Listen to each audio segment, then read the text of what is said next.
It's so hot.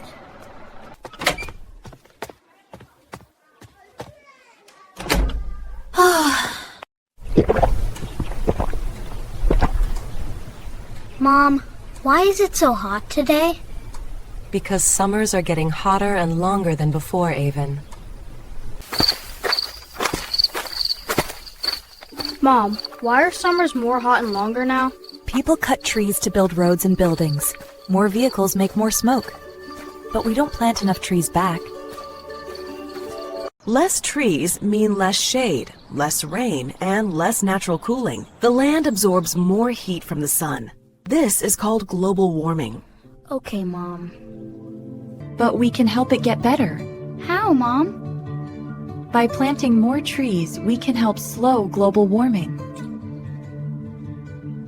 Can I plant trees? Of course you can. Trees are living beings, just like us.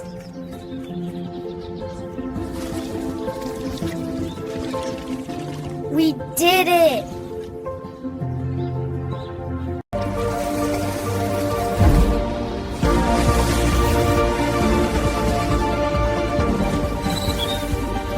Mom, it grew! It sure did, sweetheart.